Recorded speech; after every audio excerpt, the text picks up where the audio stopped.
Welcome back, everybody. This week we are talking about price shopping with our guests Joe Gibson from IntelliCheck and Kathleen Long from Repair Pal. Before we get started, a big thank you to our show sponsors, which is IntelliCheck. Do you know the pain points that caused customers to leave? Would you like to know if your advisors are offering to book appointments, quoting prices, and interacting with your customers as you expect? With IntelliCheck, you can know it all and have a plan to fix it. Thank you to IntelliCheck. That actually came up We Are, but that was We Are was last week.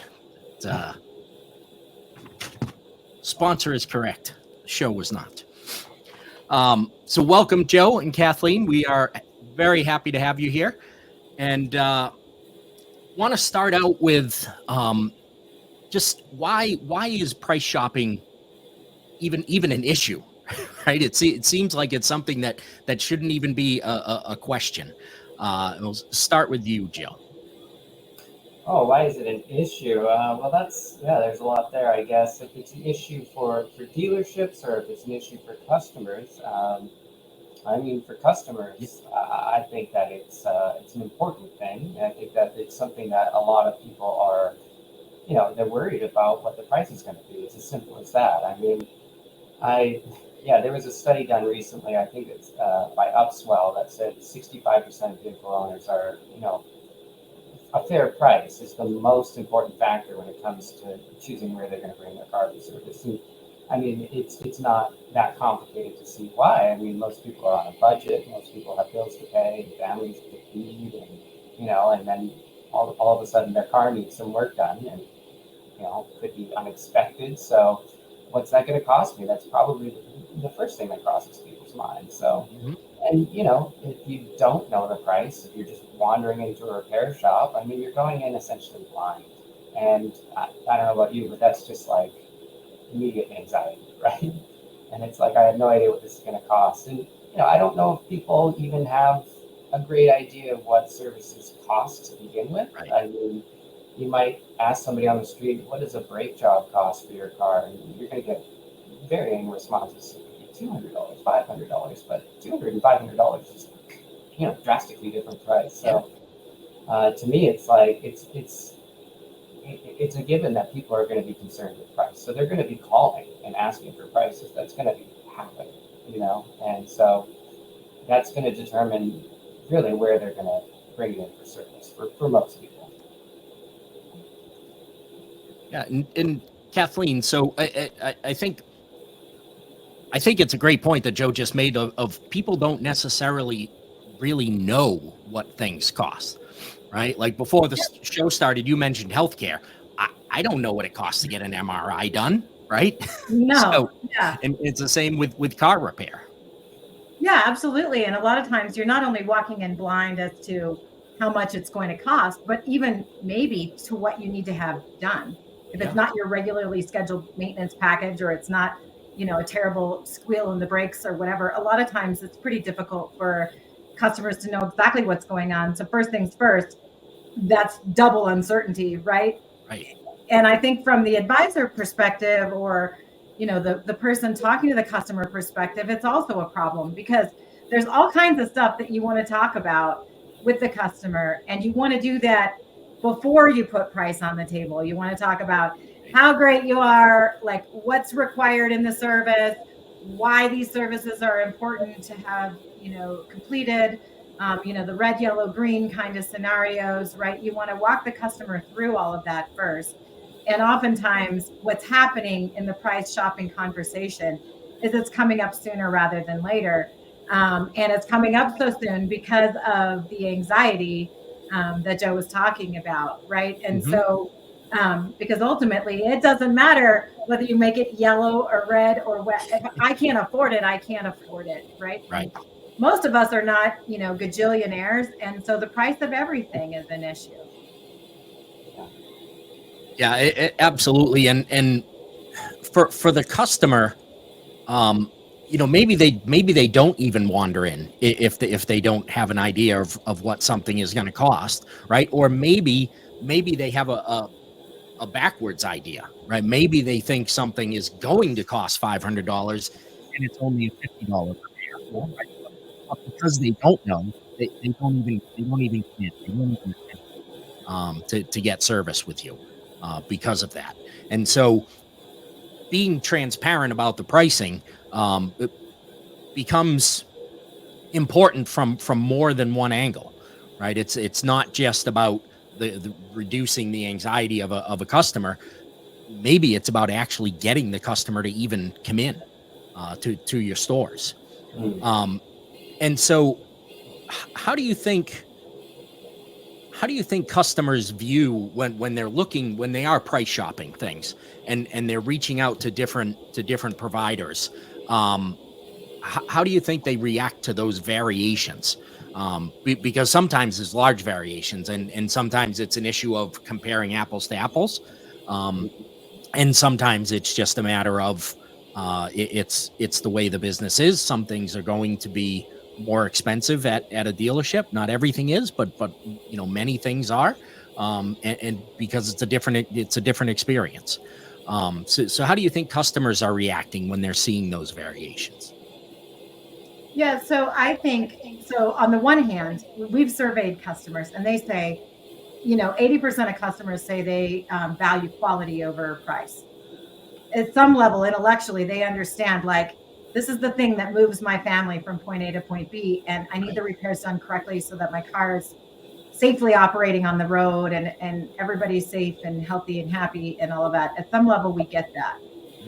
What happens though is that, that collides with the reality of, like, what can I actually afford, or am I being charged a fair price for this repair? And when you don't have a notion of what the fair price is to start with, right? Which for a lot of these repairs, sometimes they involve vehicle components you've never even heard of before, right? And so just literally the idea that you might know what it is flies out the window. And then people are seeking advice from a variety of different sources, including, their uncle's, brother's cousin, which probably is still an uncle. I don't know what I just said, but they're asking some random person that maybe, could give them some idea.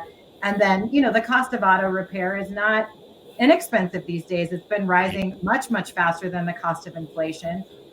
Sort of post pandemic, we're in an entirely different era regarding what a repair should cost.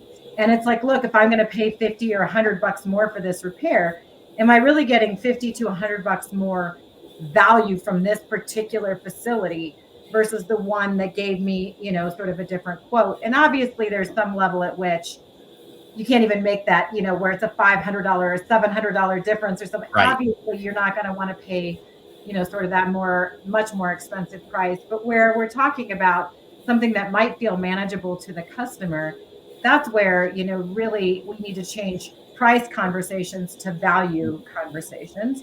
And then, understanding that the shopping part, which is where I'm making, multiple phone calls and getting multiple quotes to try to understand things, comes in. And then, there's sort of a question of my credibility as a customer. Do I even know over the phone when I'm having these conversations what is truly wrong with the car?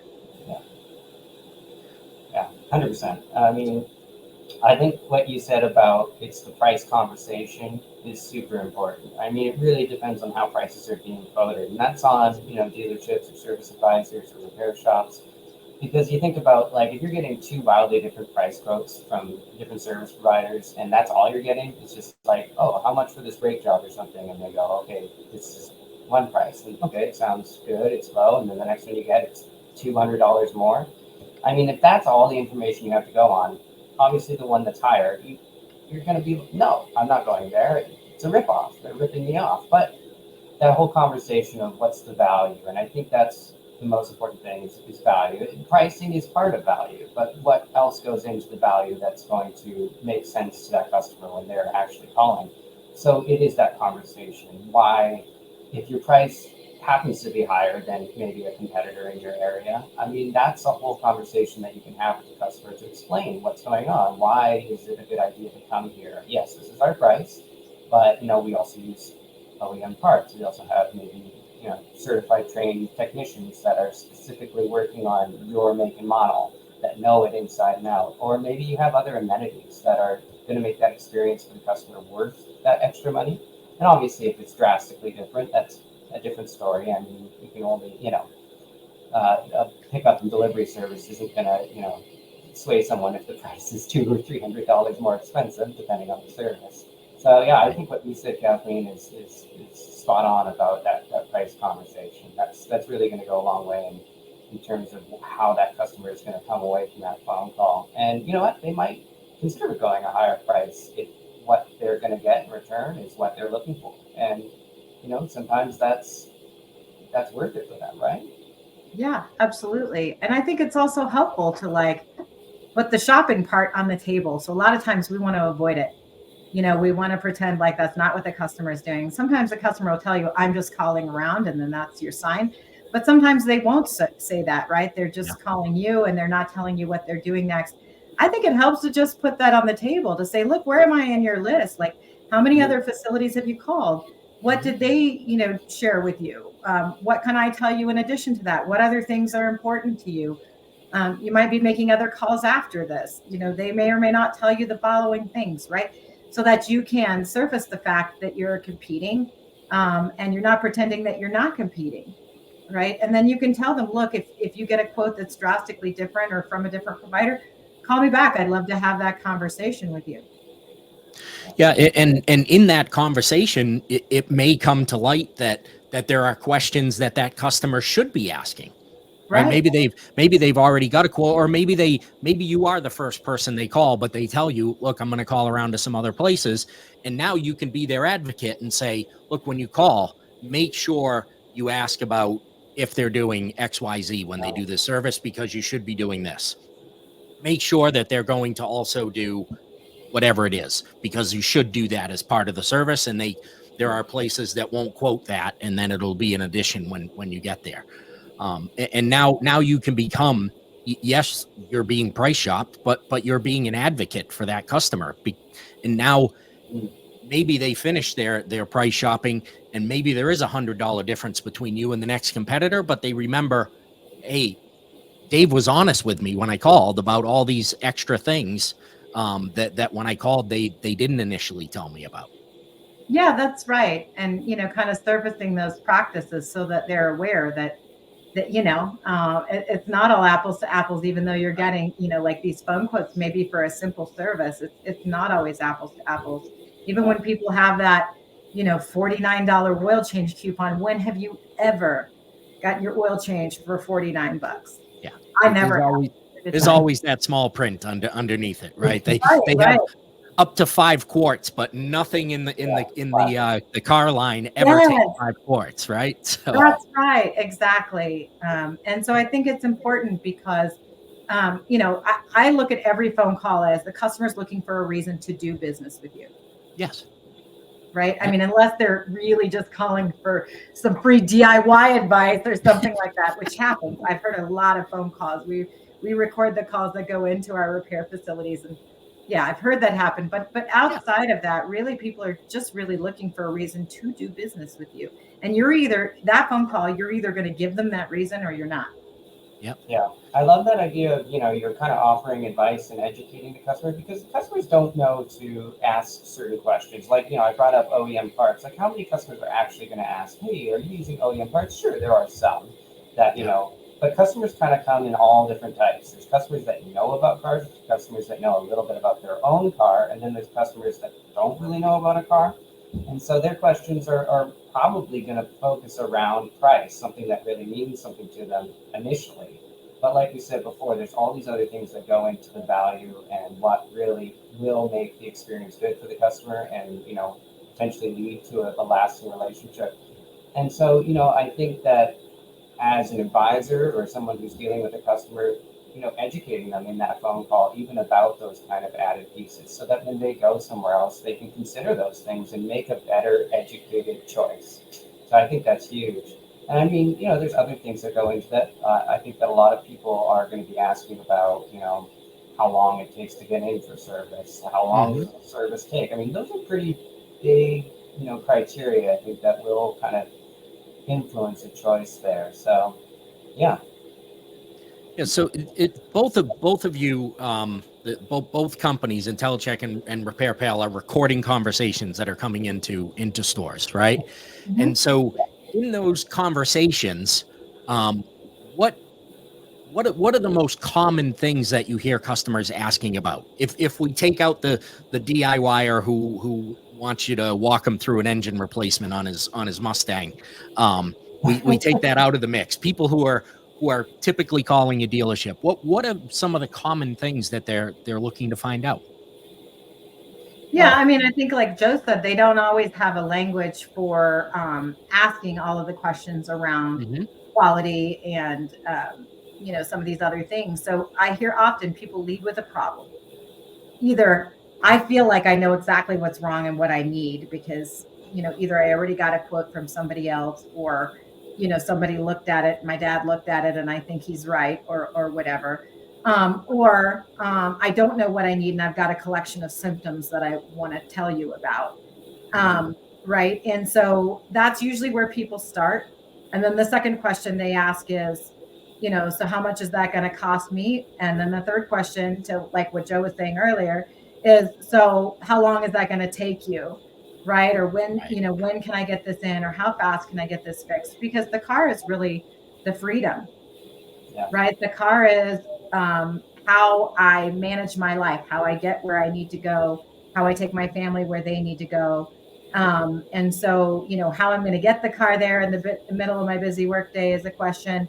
When I'm going to get it back, all of that kind of stuff. And so, I think there's a lot of advantage that dealerships have in those kinds of conversations, given that the availability of parts and you know large number of service bays, usually plenty of technicians, right? Hmm. Flexible scheduling, this kind of stuff that can go into that convenience thing. And part of that conversation has to be sorting out how important is the speed and convenience for you versus like some of those cost factors too, because I'm always willing to pay extra if somebody will come pick up my car and I don't even have to bother with that part. For example, that's my orientation, right? So if someone surfaces that from me, then that's going to be really, really helpful. Yeah. I think another one that comes to mind, particularly with the pricing, is it an out the door price?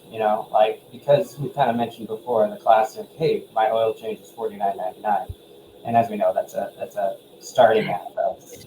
Yeah. So is this an out the door price? Because I mean that happens. People go in with a price in mind, and they get the service done, they get the receipt, they look at it. Oh, what are all these extra things here? That you didn't bring up on the phone call, and I mean that's just it's not a good experience for the customer there. Right. Their expectations are completely different from what the reality is going to be when they actually walk out of the store. And I mean, no one's going to come away from that with a positive experience. They're going to feel like they were, potentially, in the extreme case, lied to over the phone. Hmm. With IntelliCheck, it is a little bit different. We actually do a lot of evaluations of the phone calls for how the advisor is doing, and in those cases, we actually get agents calling who are mystery shopping them. So it's a little bit different where we're not hearing just a customer calling from like into the BDC. We're essentially listening to how the advisor is responding.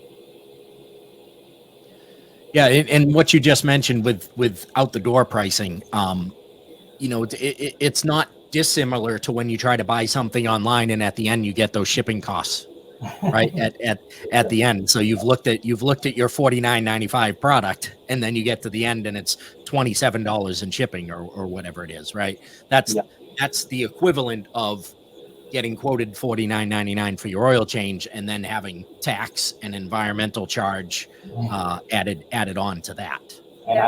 I'm in Canada, so then you have to factor in duty. And then the worst thing is when you get to that point and say, actually, we don't ship to Canada. So sorry, you just went through all that. Still finding money. Yeah, there are a lot of other things in our lives that are more transparent, and that we look at differently when they aren't transparent, right? That abandoned cart online is no different than a customer coming to you and maybe getting the oil change and then finding out that it's $20 more than what they were originally quoted because of those items, and then not coming back, right? They just abandoned the cart for everything else they would have purchased from your store in the future. All right, so we're going to move into segment 2, which is talking about competitor pricing and some appointment things. And segment 2 is brought to us by AWN Inc., Automotive Warranty Network Incorporated. And so in segment 2, why is it important not just for the customers to understand the pricing, but the dealerships themselves? Like you were just talking about, Joe, you're calling in to mystery shop the service advisors. How important is it that the advisors really understand the pricing and what the competitiveness is of the shop that they're working at? It's huge. Yeah. I mean, so really, I mean, every market's going to be different. So the pricing in that local market around the dealership in one area, say like Florida for an oil change, it's going to be different than it is in Seattle. So, it's your advisors, yes. It's also your pricing strategy. I mean, what are you actually going to be setting your pricing at? I mean, it's as simple as if you don't have any information, what are you going on? I mean, you go on sort of parts pricing, labor pricing that you have, but how up to date is that labor price? Is it really like set, in comparison to what everyone else is offering? So if you're not checking that, you're essentially shooting in the dark, right? So, you might be, using parts prices, labor prices that you have, and for all you know, you're 40% higher than the local average. Or on the other hand, you could be like 25% lower, and then you're just leaving money on the table. So at IntelliCheck, we like to say, you don't have to be the lowest. That's not the whole point. But Right. we have this sort of window that, it's generally a good idea to be within about 20% of your local average. That seems to be where people do, especially if you're a dealership, you're offering arguably more value, you're offering more amenities. Being, within that 20% of the local average is usually something that customers are okay with. So if you can work with, local competitor pricing, local averages, you get a really good idea of where you're going to fit into the market, and you can make those adjustments. And like I said, you might be lower on a price, and you might be able to raise that price. Like if your, oil change is $49.99, the local average is $89.99. I mean, right there, you're not going to scare away your customers by raising it a little bit, and it adds up. Obviously, it adds up. Yep. Yeah, that's where Repair Pals Estimator is especially useful. It is consumer facing, so consumers want to validate prices or third-party validation to see what a price should be, a fair price. As you said, not a race to the bottom, not the cheapest price, but a fair price for a repair. That's what we do, and we help consumers directly with that. But where we see the real power of that unlocking is advisor confidence. So just changing the confidence level of the advisor, which, look, if we don't know what we're talking about or we're not aware of where we stand competitively, then it's really, really hard to be confident. Once you get the information, once you have, some kind of validation around sort of where your, repair center stands versus anybody else's in your local area. And, like you said, there's wide, regional variances, which is why, our estimator is zip code specific. Very, very different repair environment and, San Francisco, where our company is based versus, well, almost anywhere else, actually.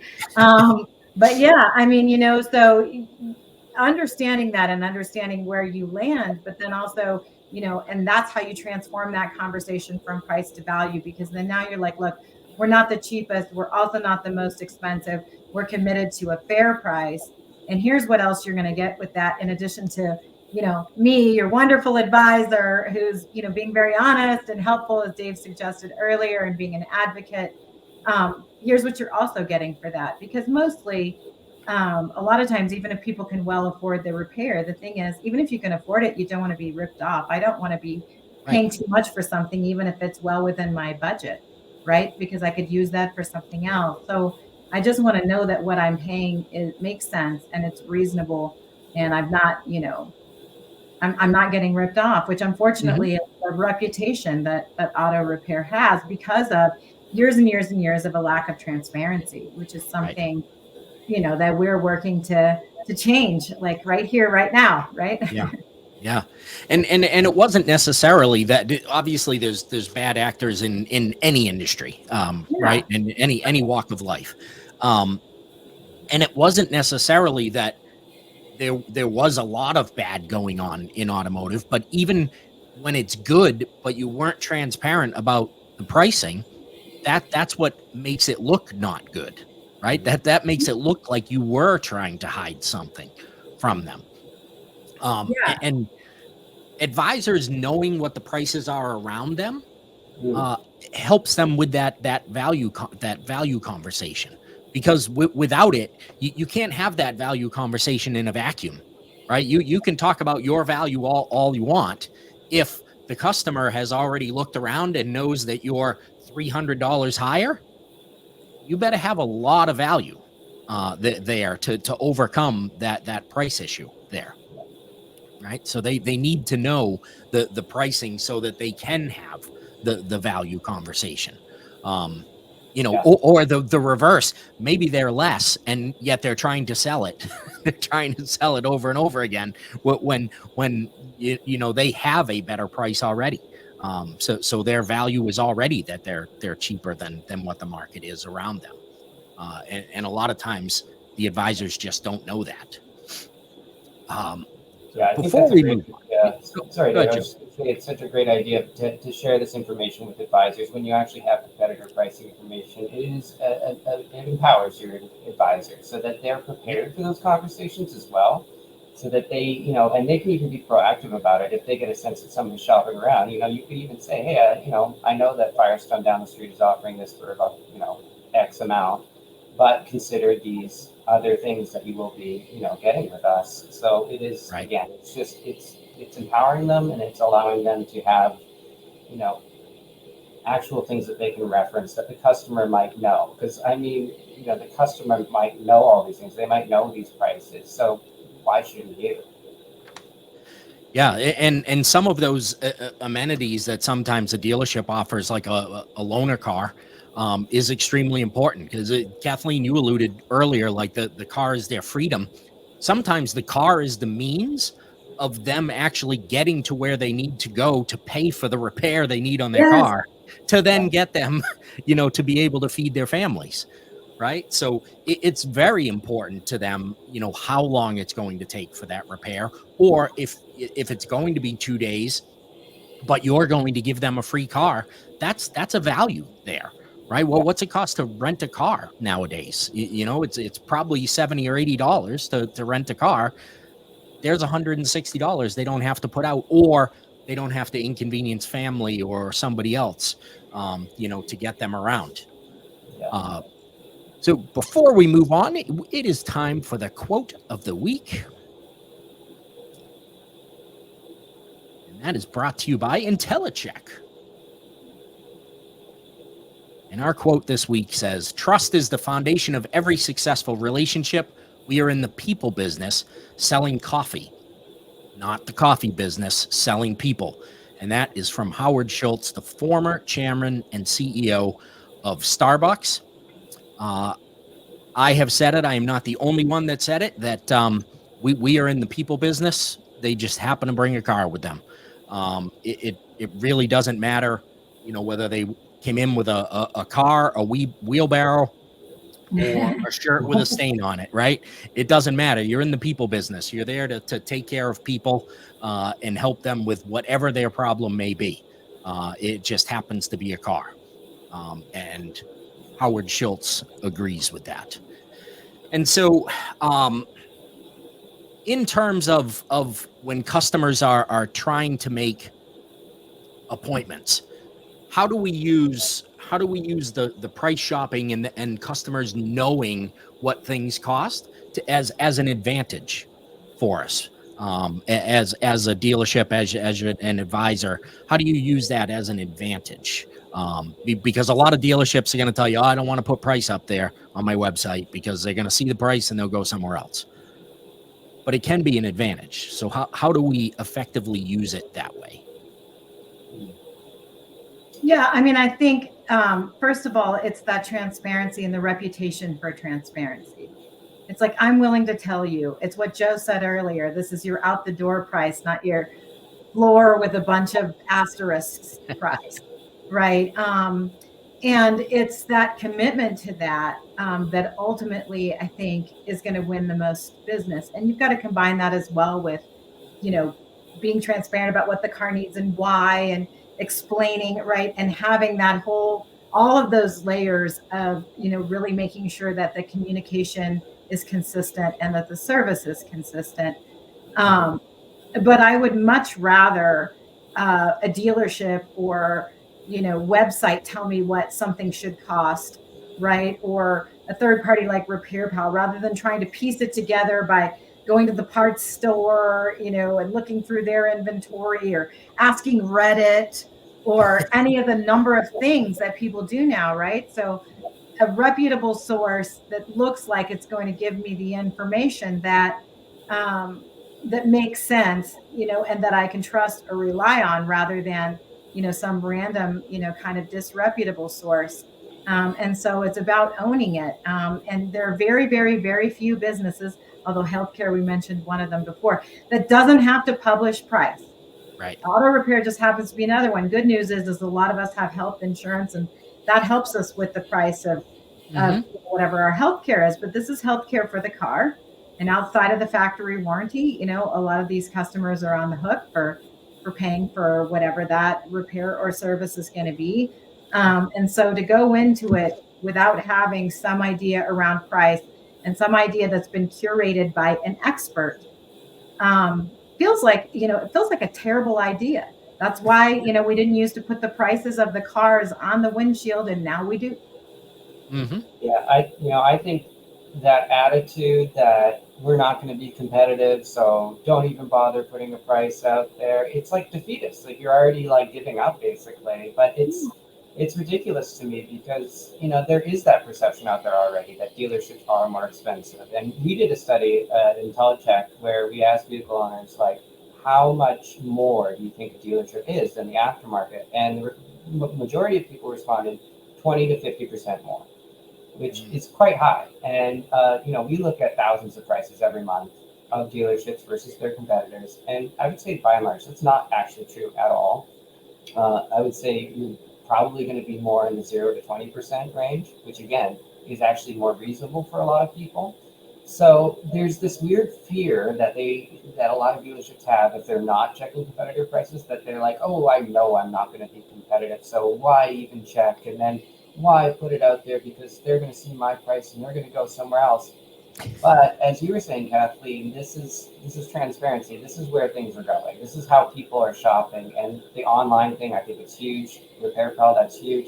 And then dealerships themselves having information on their website. And I sometimes go to dealership websites. I go to the service special pages. I go to the coupon pages, and it kind of drives me nuts because there's so little information on them sometimes. There's really like nothing. And if they even have a coupon, it's so generic. It's just like 10% off, but it doesn't even say what the price is. But, you know, when I'm looking around what things are going to cost, I do go online first. Of course I do. That's, you know, I think most people do. And so you want to have some reliable information. So that's what, you know, IntelliCheck does. That's what we are trying to, you know, get across, is that don't hide these things, because, you know, this is what you are. If you are a dealership, these are your prices. This is what you offer. Get that information across, and then, you know, customers will make their decision ultimately where they want to go. But if they have more information, everybody's better off. The expectation is set when they walk in. They're not going to go in thinking it's going to be something and then it's not, because that's a negative experience when they come out of that. So if you're upfront with things, obviously it leads to a better experience. It leads to customers just, you know, preparing themselves. So I fully, you know, think that dealerships should be sharing this information. And obviously with IntelliCheck, we try to make that as easy as possible. We shop your prices for you, and then we even get you to, you know, share these with promotions, because again, you don't have to be the lowest. You don't have to be the lowest, but when you just are upfront about this, it just goes a long way to building trust and, you know, getting people in your door too. Yeah, I mean, it's like if you go into a restaurant and you see on the menu, like ask your server for current market price, that's the expensive item on the restaurant. And essentially, people who don't publish any prices on their website are saying that about every Yeah. service we do Yeah. by exclusion. When you Yeah. don't publish a price, you're saying to the outside world, I'm expensive. You might as well put that in a banner at the top. Yep. Right. And none of us would do that. That sounds crazy, but that's Yeah. essentially by omission what's happening. Yep. Yeah. It's just, I'm from Massachusetts, but I was just in Maine the last few days, and every restaurant, anything that includes, and it's Maine, right? It's a lot of seafood stuff. Yeah. Lobster, scallops, anything like that comes local, all just says market price. There's not one menu in a place that I went to actually had a price on it.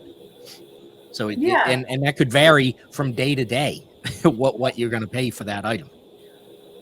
Yeah, that's right. And look, if you're in the mood for a luxury meal, great. But most of us with our car repair would much rather feel self-assured that we're in a reasonable zone. Well, yeah, I mean, let's put it this way: an oil change, I would not consider a luxury meal kind of service. Yeah. Right. Yeah, that's the thing. Nobody wants their car to break down. I don't know of anyone who feels that way. And so, it's either it's an expected event that's an inconvenience, aka your regular service, your oil changes, all that. You still got to figure out when you're going to schedule it and when you have time to get into the dealership and all that. Or it's an unscheduled event, which just frankly sucks. So you're already in this mode of like something has happened that's not good. All right. And then now you've got to do all of this comparing, and in your mind, in the back of your mind are going to be some assumptions. So like, let's make it easier on the customer and ease the intellectual load and say, look, I don't have anything to hide. This is what you're going to get. The other thing is that my perception might be, if I get Dave at the dealership, he's going to give me a deal. If I get Joe at the dealership, maybe he's going to give me a better deal, right? So I don't really know if it's just the person I'm talking to and whether they like me, or look, I'm a woman, so I'm calling into the dealership. Are they going to give me a higher price because they think I don't know as much, right? I don't know if any of that's happening if the dealership hasn't taken a leadership stance to say, here is what we charge and how we charge. And then I have the assurance that no matter what person I speak to at the dealership, I'm going to get that same deal, the same treatment, all of that stuff. And that's really, really important, I think, especially for the female customer. Yeah. And going back to the restaurant analogy, Kathleen, you don't walk into a restaurant and have your waitress making up what a price is. Right. Right. Ever. They know what the prices are, and you usually know other than market price. But I guarantee you that waitress A and waiter B are not giving two different market prices to different tables of customers, right? It's the same price, and that, and unfortunately, you don't always know that. When going to get a car repair, for many of the reasons that we discussed earlier. Maybe it's not maybe one person gave you an out the door price, one person didn't. Oh yeah. And so what are some of the things that you've seen as dealerships come on with Repair Pal and IntelliCheck? What are some of the things that you've seen that they've been able to change? Something that they've been able to implement, but by using the services that you guys provide. Yeah, I mean, so dealerships that are attracted to our service, first of all, are sort of already in the camp of, we want to offer fair pricing. We want to be more transparent. We want to help our advisors to feel confident and have them giving, the same or similar answers to one another on any given day, right? And so ultimately, this results in, counterintuitively, that price shopper who gets that transparency, actually, when you equip them with the right tools and all of that, and they feel confident, the advisor feels confident, you get a customer who spends more. So we're seeing a higher average repair order amount ultimately, because then they can spend the time explaining the services and not trying to say, no, really trust us, really, just trust us, right? So you're seeing that higher average repair order amount, but customers cars are operating better and more safely at the end of that repair transaction because they got all of the recommended services done. You're seeing a higher win ratio. You're seeing higher sort of first call closes, right? Mm-hmm. The person's not having to call back and call back. Higher appointment arrival rates because there's just greater confidence in the process. All of those things are improved. Yeah. Have you seen a store change their prices because of information that you guys have given them? Oh yeah. Yes, absolutely. I mean, so with IntelliCheck, we're getting specific prices from local competitors for dealerships. We work with dealer groups, we work with OEMs, and we're getting very kind of apples to apples prices. We do ask additional questions, so sometimes there are things that go along with the price. So this might include a free tire rotation, or it might include this and that. So all that information really helps when you're setting pricing strategies. So absolutely, I mean, we've had clients that have closed profit gaps. Again, they're under the local average, and they've adjusted that price, and obviously that equals more profits coming in from each service order that they're doing. And then the reverse is when they are probably too high in the local market area, and they do adjust that price, and that sees an uptick in the ROs that are coming in. So we definitely see that. We have people use our data just purely for those purposes. But then we also have them use it more for marketing promotional materials. And that's, like we were saying before, gone a long way about changing that perception that's out there, that the dealership is so expensive, And we have, Dare to Compare boards. I'm sure you guys have heard of those. The Dare to Compare boards on the service, waiting room TVs. We even kind of integrated with websites now. And just one that comes to mind is we had a client of ours that had, I think they were using sort of just like even basic flyers that they printed out, laminated desk mats that showed one of their service prices versus their competition.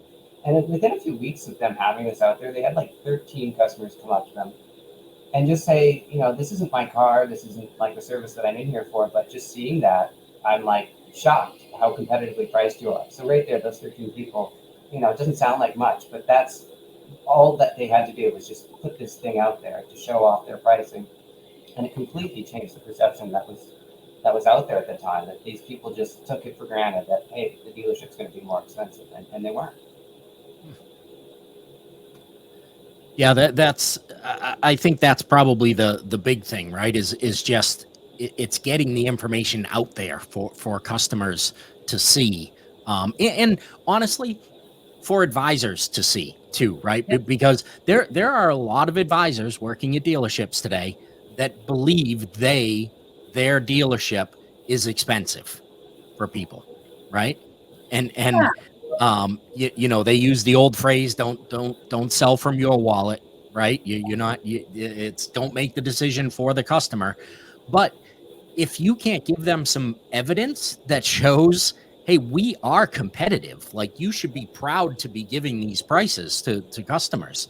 Not saying that that's going to be any less difficult when you have to present an estimate that might be, higher than a customer is comfortable with. It's not going to be any easier to do that, but at least you're giving it knowing that they're not just going to walk out of there and be able to go to Joe's down the street and get it done for $400 cheaper, right? And that all of that helps on the customer side and on the advisor side, right? The confidence grows from both sides. Absolutely. It reduces advisor tendency to discount as well. Mhm. Because what happens when an advisor leaves with a discount is actually, in my mind as a consumer, it makes me feel like, oh, you were overpriced to start with. So Absolutely. you're just kind of leading with that discount. But where, you're offering a competitive price, and again, not necessarily the lowest price, but a competitive price, and you can feel confident about it, then the price is the price. Yep. That's absolutely right. And that is exactly what I used to tell my advisors when I was running stores. If you are just going to start with giving them a price and saying, but I can give you a 10% discount, you might as well say, here's the price. I know we're way too expensive, so I'm going to make it this price, right?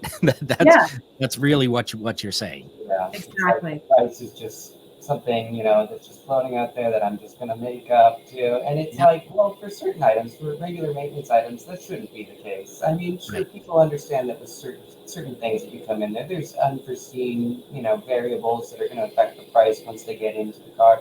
I think people Yep. understand that. But when Right. you're getting to regular maintenance items, there's no reason why you shouldn't just have a price that you can quote. That's right. Absolutely. All right. Before we jump into segment 3, this is our stat of the week. The stat of the week is brought to us by IntelliCheck. 60% of vehicle owners report that they compare prices before choosing a repair shop. And I think, Joe, you may have given a stat something like that at the beginning of the show. Yeah. That feels low to me, actually. That stat. Well, yeah, no, I was saying before it was, I think 65% consider a fair price the most important Okay. factor, but that Yep. is also, we've done similar studies where how many people are actually shopping around for 2 or 3 prices to compare.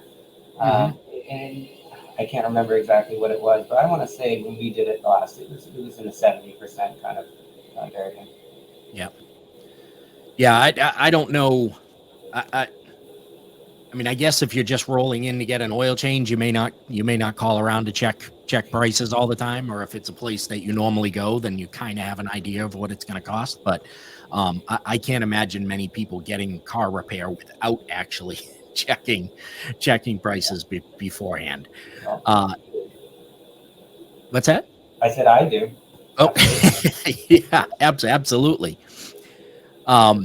So segment 3 is we've been talking about transparency all along, but the benefits of transparency and building trust with your customers by making sure that they have those prices up front. And so what are some ways that, Joe, you just touched on a couple of them with the placemats and on the screens in the showroom, but what are some ways that dealerships can effectively communicate what the price structure actually is for the customers? Well, yeah, I mean, I do think that the Dare to Compare boards are great. I think that, service pricing on the website is huge. I think that there's different ways that you can reach your customers to get pricing in front of them. But it is also explaining what that pricing means and really kind of breaking it down for them too. Because it's not the same as saying, the whole starting at price versus or up to 5 quarts price. Like, it's a little misleading. So I think, having additional information with the pricing when you are sharing it is important. And maybe even just throwing in, hey, all of these extra amenities that you're getting here. And again, highlighting value. I always think that it comes back to value. That's like my favorite word when it comes to promoting pricing. It's not enough just to show a price. You have to show what else goes along with it. So I think there's a ton of effective ways to do that. Somebody has, if you're a dealership, you're knowing when someone's, scheduled maintenance is coming up. So if you're going to reach out to them and say, hey, you've got an oil change coming up, in the next couple of weeks or something. Well, here's our price, but hey, here, I could show the competitor pricing right there too. And I think if I'm a customer receiving that and I'm seeing all that information, it's extremely helpful. So I think that's just going to build a ton of trust in that process where you're feeling like you're in good hands. If someone's, trying to be honest, they're trying to be upfront. And I mean, transparency, that's the effect of it that it has on customers. So, finding ways to get that across to customers is so important. And again, the whole idea that it's a bad idea to share pricing because you're going to scare customers away. I can't believe that. And if you are that expensive, then maybe, think about adjusting your pricing strategy. Right. Yeah, absolutely. I think, where you start with the value, and that value is authenticity, transparency. And then you say, how does everything reflect that value? How does my employee training reflect that value? How do the way my employees are operating reflect that value? What does my physical environment look like? And is it obvious, like if a customer walks in, that I have this as a value? What are my digital properties, my social media marketing? If a lot of folks are doing email or even print mail marketing, right? How does all of of this different stuff. What does my invoice look like? So you shared a stat about people that check up front. Some of our stats around use of our estimator on our core website show that a lot of customers who didn't maybe check the price before going into the shop, maybe it was kind of emergency situation. This is the one that could get me in, all of that. They check during the repair. So what's the risk there? The risk there is they'll pay you this time, but they're not coming back because they think you ripped them off. And so it's really, it's not just the pre-transaction, I've never seen this customer before thing. It's the sort of during the transaction, after the transaction, and every time thinking about how to extend that customer relationship. And part of that is transparency at every stage and in every place where you and the customer are interfacing or interacting. Yeah, and so retention is the name of the game, right? And I know retention has been the big word the past couple of years, but in service, retention has always been the measure of your success, right? Because you can't have customers coming in for one repair, one time, right? If they're traveling, that's one thing.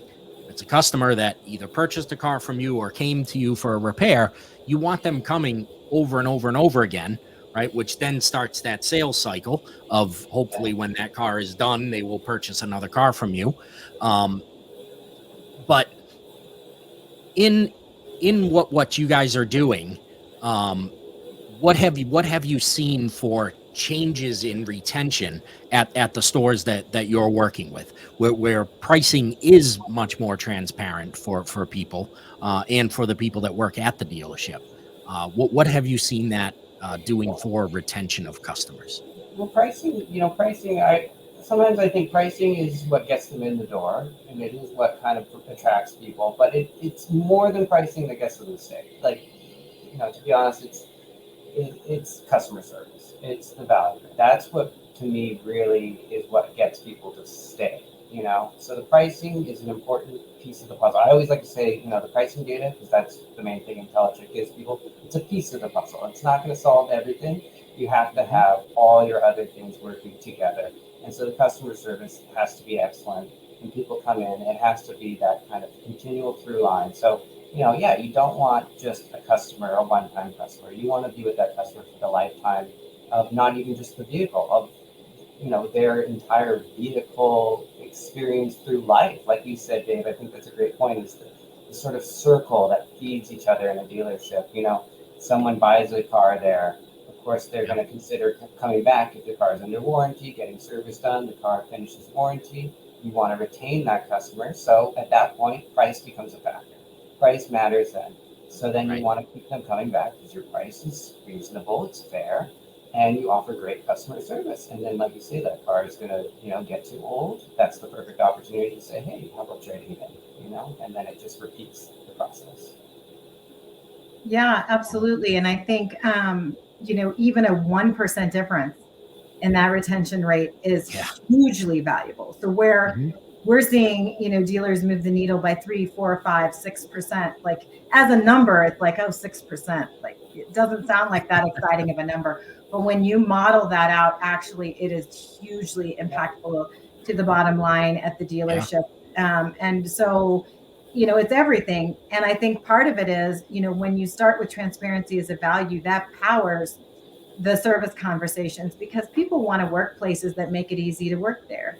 And then when you make it easy to work there and they're having easier conversations and it feels better, they're in a better position, at least, assuming they're the right sort of person and all that, to offer the best possible service to the customer. When you're making it too difficult because you're refusing to allow them to discuss prices, or they have these chips on their shoulder about, or perceived impediments around pricing or other things, then it starts to bleed into other aspects of the service experience, right? Where it feels not so great to work here. And I've got this anxiety every time I'm having this conversation with a customer and all that. And it keeps me from offering the best possible service. So this really is about, all these things that you've talked about, both of you today, are about, removing those barriers and just making it easier for people to operate. Happier employees really is happier customers. Yeah. Absolutely, and that's something that's sometimes overlooked, right? Is that you obviously want to take care of customers, and we talk about customer satisfaction and the surveys and all that, but you will never have happy customers without happy employees. It's just not going to happen. You can go in to get a sandwich at Subway, and if the person behind that counter is miserable, it really doesn't matter how good that sandwich is. it's it's not a good experience that you That's at right. the end of the day you had. Right, and so one final question: what do you think are if you had to sum it up in 2 points, what would be the 2 points of an effective pricing strategy, of being upfront about a pricing strategy? Yeah, I think it would be, for me, it would be a commitment to the authenticity that we've talked about. And then the second thing would be, thinking about how do I power that commitment, meaning with tools, with data, with intelligence, like what IntelliCheck provides, the competitive data, with like what RepairPal provides with, the independent adjudication of what is a fair price, and it basically empowering, consumers and advisors, right? So it's those two things to start with. Yeah, I agree. I Excellent. mean, I think, yeah, empower yourself, educate yourself, know where you are in your market. I mean, you need to know that. And then figure out if you're competitively priced. This is sort of a one, B, I suppose. And then number two is get that message across to your customers with transparency. And, like Kathleen, you said, there are companies that can help with this. IntelliCheck can help, RepairPal can help. And then when it comes to marketing these messages, there are a lot of great companies out there that can help with this. And one that I do want to shout out is like Fixed Ops Marketing. They do great coupon pages there. There's a lot of companies that can help with all of these things. So, basically they're there to help, and it helps dealerships. It also helps customers, and that's what we're all about. Excellent. Well, Joe and Kathleen, thank you so much. There's been some great information for people to understand a little better about price shopping. Probably kind of a simple title for everything that we talked about, but you can't have a 2-paragraph title to a show. So it was great having you here. Thank you both for being here, and we will see everybody next week. Joe and Kathleen, again, grateful for your time. Thank Thank you. you. It's been Thanks, great. Kathleen. Appreciate it. See everybody next week. See ya.